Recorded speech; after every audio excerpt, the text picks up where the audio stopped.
हिमालय राज की पुत्री पार्वती एक बार तपस्या में रत थी। वो शिवजी को अपने पति रूप में प्राप्त करने के लिए तपस्या कर रही थी।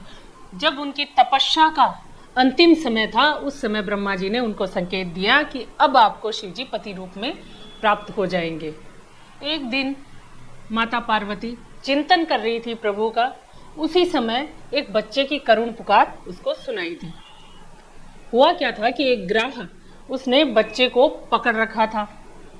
जैसे ही वो ग्राह उसको खींचे, बच्चे का क्रंदन और ज्यादा सुनाई दे तो पार्वती माता दौड़ के वहां पे पहुंची। देखा तो ग्रहराज ने बच्चे को दबोच रखा है। तो पार्वती माता ने प्रार्थना करी कि मैं आपको नमस्कार करती हूँ, आप इस बच्चे को छोड़ दीजिए।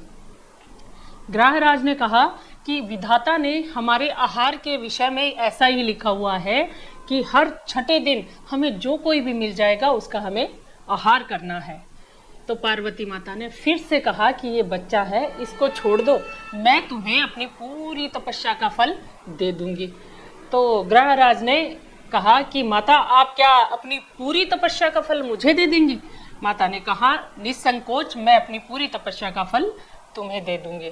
तो उसने कहा ठीक है, मैं बच्चे को छोड़ दूंगा। माता ने जल हाथ में लिया, संकल्प किया और छोड़ दिया कि मैं अपनी पूरी तपस्या का फल जो मैंने करी थी शिव जी को पति रूप में प्राप्त करने के लिए वो ग्रहराज को दे रही हूँ।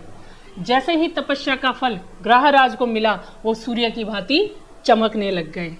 तब उनको थोड़ा ज्ञान हुआ।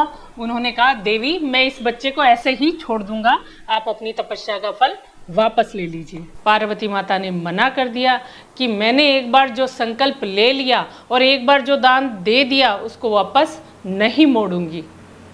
ऐसा सुनकर पार्वती माता ने अपनी पूरी तपस्या का फल उसको दे ही दिया था।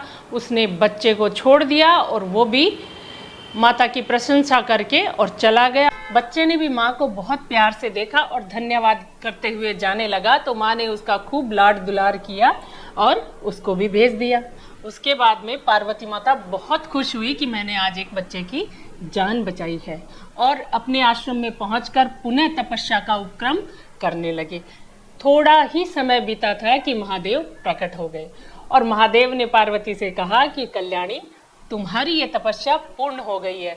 ग्रह रूप में मैं ही था और वो तपस्या का फल आपने मुझे ही अर्पित किया है।